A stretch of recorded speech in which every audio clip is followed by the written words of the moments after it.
saya mau tanya, kalau ada istri yang tidak mau diajak, berhubungan badan dengan alasan sakit dan belum mau punya anak, apa yang harus saya lakukan sebagai suaminya? Dan apa yang harus dilakukan ketika syahwat saya memuncak sedangkan istri tidak mau sama sekali? Terima kasih. Baik, jika seorang istri tidak bisa melayani suami karena udzur, misalnya sakit, atau karena haid, atau karena nifas, karena sakit, maka istri tersebut dimaafkan, tidak dosa di hadapan Allah. Tapi jika ada seorang istri menolak diajak berhubungan oleh seorang suami, sementara tidak ada udzur, bukan karena haid, bukan karena sakit, kok tidak mau, ingat, dengar ancaman dari Nabi. Idza da'a ar-rajul imra'atahu, jika ada seorang laki-laki mengajak istrinya ila firashihi, ke atas ranjang, fa'abat, kok perempuan itu ogah-ogahan, dan model wanita itu banyak ogah-ogahan. Kalau sudah suaminya mengajak mau macam-macam, ngangkatin nasi lama-lama, menutup pintu lama-lama, ini model perempuan tuh. Nidurin anak lama-lama, sampai suaminya stres. Nah itu alasannya, padahal suaminya sudah mulai tadi manggil-manggil, dia nggak paham-paham. Bukan nggak paham, memang itu penyakit perempuan. Perempuan yang kurang paham. Kalau mengerti hadis ini, lihat, fa'abat, lalu kok ogah-ogahan sang perempuan tersebut.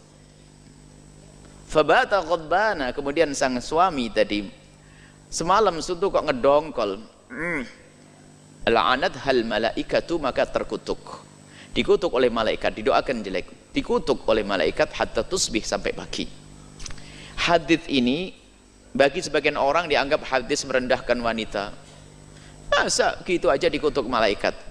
Anda memang bukan orang harmonis. Ini ada orang-orang yang Islam ngaco itu menganggap ini hadis merendahkan perempuan. Tapi bagi saya, bagi kami waktu membaca ini adalah hadis yang paling indah untuk perempuan. Coba, seorang perempuan diajak suaminya kemana? Naik gunung? Ngangkat batu? Berjemur? Ke tempat yang paling indah di rumah kita, di atas ranjang. Ini kan paling enaknya, bukan? Kalau ada seorang perempuan suruh ngangkat batu oleh suaminya, kok nggak mau dikutuk malaikat? Bukan begitu kok. Diajak indah, makanya dalam pemahaman kami ini adalah hadis yang paling indah untuk perempuan. Sudah begitu ya ancam, kalau nggak mau awas. Suruh enak, suruh seneng, nggak mau diancam, awas ya. Duh, enak bener itu. Dikutuk malaikat sampai pagi. Ini hadis paling indah. Artinya apa? Jangan sampai Anda sebagai seorang wanita semacam itu. Dan tingkat ogah-ogahan itu macam-macam, sampai tidak melayani suami, dosa besar.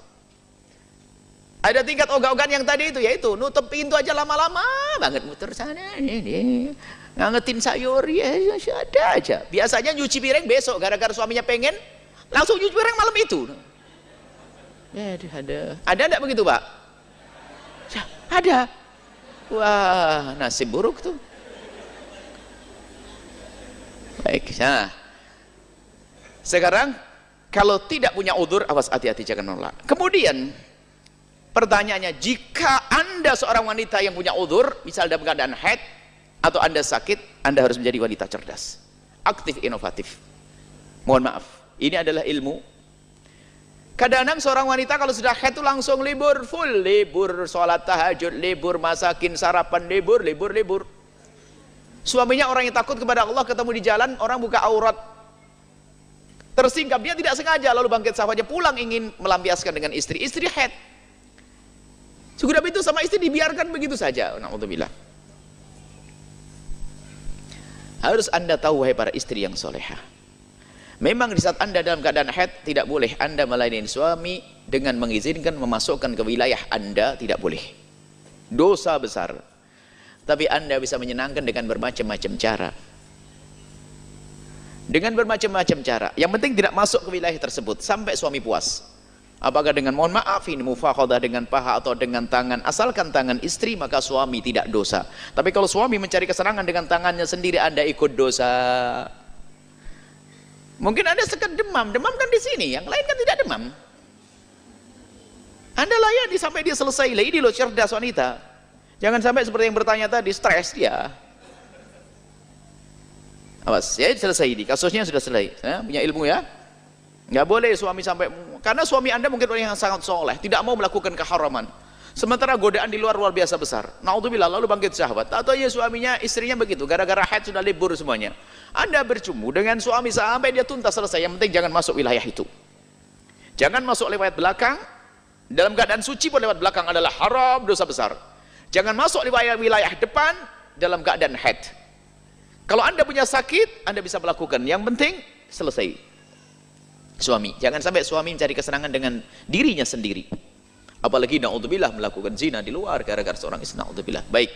Kemudian sisi lain, hei para suami, termasuk dosa Anda jika memaksa istri untuk melayani dengan cara yang khusus tadi. Jika istri tidak mampu, mungkin dalam keadaan sakit, Anda tidak boleh memaksa istri dalam keadaan sakit untuk melakukan itu.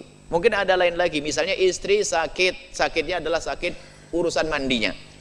Jadi ada istri kalau kesentuh air, Masya Allah, maka Anda jika kasus yang semacam itu jangan takut mandi. Anda tetap melayani suami, Anda boleh bertayamum. Agak debu, tayamum.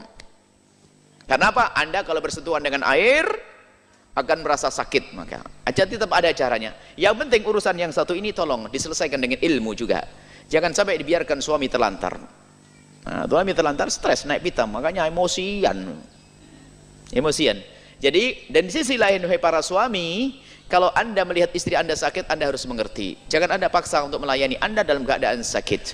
Apalagi yang mungkin dia tidak akan bisa melakukan. Sampai Nabi itu mengajarkan agar suami itu kalau mau pulang ke rumah itu memberi tanda. Jangan bikin kejutan. Bayangkan suami seenaknya, istri lagi tidur enak-enak dibanguni, suruh melayani. Ini Anda zalim. Mungkin Anda sudah kasih tahu, Ma, atau Umi, atau Neng, ya, saya mau pulang nanti jam 12. Padahal kalau sudah ngasih jam itu berarti Anda siap-siap, gitu loh. Yang paham, cerdas. Suruh belanja tok cerdasnya, ini kan repot. Seperti itulah. Semoga Allah menjaga kita semuanya.